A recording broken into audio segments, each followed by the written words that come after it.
Aceh, the secret genocide and ethnic cleansing. Created by Sultan Fariz Saya, descendant of Aceh Sultanate. Part 1. Aceh, a nation. Before genocide began, Aceh has treaties with over 40 countries, using gold currency like dinar and dirham, guided by laws and qanuns. It used to be a sovereign nation with a unique history of a gender balance, where both women and men could be kings, recognized by countries like Britain, Turkey, Morocco, China, Portugal, Denmark, Zanzibar, and many more. A truly cultured, knowledge, polite, and just society. Then came December 1945. The kick-off Cumbok tragedy began. Horrific time of genocide and ethnic cleansing. They lie and said it was brotherly.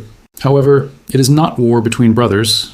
In reality, it's a brutal purge, massacre, and ethnic cleansing. But Indonesia and the Dutch spin a false narrative.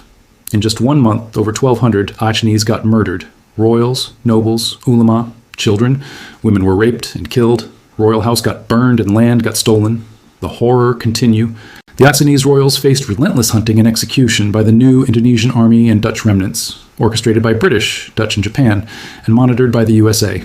Because USA used to trade gold with us Acehnese royal, we give USA the gold, the USA give us useless certificates. So they worked together, with the aim was to erase Aceh forever.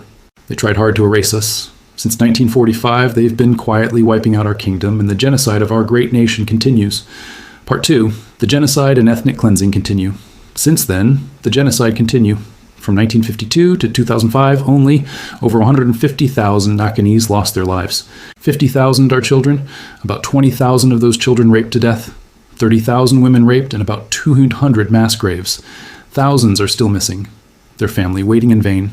The Indonesian military, backed by global powers, declared war on Aceh's existence. They call it security, but we call it genocide, massacre, and ethnic cleansing. The genocide of Aceh was more than just violence. It was epistemic. They burned our archives, rewrote our stories, and erased our sovereignty from the world's memory. Thousands of indigenous Acehnese got killed. The history of great nation got burned and twisted, leaving mass graves across Aceh. Land stolen, Acehnese language forbidden to speak, Acehnese culture forbidden to mention. This is Cruelty Part 3, the tsunami and the hypocrisy of hate.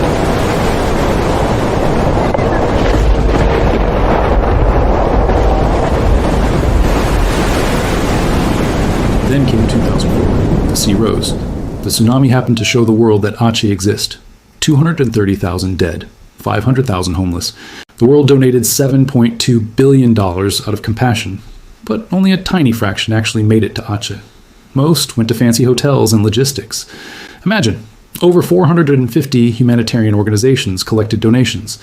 That included some NGOs and governments that funded Indonesia's military to kill Acehnese. They act like they care and pretend compassion. But the genocide didn't stop with bullets. It just turned into hypocrisy. World Vision collected $345.5 million Oxfam, $294 million. Red Cross, IFRC, $1.2 billion. Save the Children, $275 million on World Bank, $500 million, USAID, $400 million, and many more. Mercy Corps, UNDP, Catholic Relief Services, IOM, WFP, and others spent heavily on logistics and salaries, delivering far less than promised. Audits even found missing funds. World Bank and ADB is worse. Issued aid as debt and funded megaprojects. That is corruptions. European Union collected $615 million, but managed programs with killers, rapists, and murderers in Jakarta. USD $7.2 billion collected for the tsunami victims, the Acehnese, but we got nothing. Part 4. The stolen children. When the water receded, the child trafficking began. Hospitals, mosques, refugee tents. More than 500 Acehnese children disappeared. They were taken by NGOs, traffickers, and military units, often using humanitarian vans. Numerous investigations revealed shady adoptions, unregistered removals, and children taken by vans associated with military and NGO partnerships. Fitriani, 8, disappeared in Swak Ribi, later traced to Malaysia. Nurul Azmi, 13, trafficked to Singapore. Sifa Binti Armia, 6, taken at Uli Loya port by a foreign volunteer. A child can survive a tsunami, but not the hands that steal them afterward. We don't say they're lost, we say they're stolen, and the world let them vanish. Part 5. The Mother's Voice. Somewhere tonight, in a village near Sigli or Mulabo, an elderly mother is still praying beside an empty bed, whispering the name of a child who never came home. A mother, filled with sadness and emotion, still holds a photo. Do you know what silence does? It kills truth, she whispers. I buried my 8-year-old daughter. with my hands after they raped and killed her, and they called it peace. Her voice trembles. My son is missing just when we are still grieving from the tsunami, and they asked me to forgive? How can the world ask forgiveness when they helped erase his name? I just want the truth. You know what our scholar said? Silence in the face of injustice is the loudest sin. Aceh buried its children. These organizations buried the truth. BBC filmed our villages burning. CNN aired our mothers crying. HRW labeled it systematic. Amnesty called it torture. The UN termed it internal. And the world called it silence. Part 6. MOU Helsinki. Peace for perpetrators. In 2005, they signed the Helsinki MOU. Cameras flashed, diplomats smiled, they declared peace. Yet the killers remained free. For Aceh, this wasn't justice. It was silence in formal dress. Aceh was disarmed, Jakarta remained armed, and the perpetrators went unpunished. No international trial, no real truth commission, only symbols. ExxonMobil remains, Medco Energy expands, 150,000 dead, 70,000 homes burned. The oil and gas fields, Arun, Pasi, Loksukond, kept raking in billions, while our villages were left with mass graves. More than 5 million hectares of land stolen. The same land now produces oil, gas, gold, palm oils and timber that enrich others, while Achenese people live poor beside their ancestors' bones. The genocide erased Achenese nation, the tsunami buried bodies, the MOU buried justice. And now, in Aceh, peace was the new name for occupation. Please know this, peace without justice is a mask for impunity. Part 7. When killers become heroes. Then came the betrayal. Suharto, Saro 80, Tito Carnavien. These men, stained with the blood of Aceh's children, were hailed as national heroes. While Achenese mothers weep by empty graves, the Republic honors the men who took their children's lives. When killers are celebrated, victims die twice. This isn't patriotism, it's just cruelty. Indonesia rewards murderers. The UN and EU applaud, shake hand and work with them. Achenese live beside mass graves, still waiting for truth.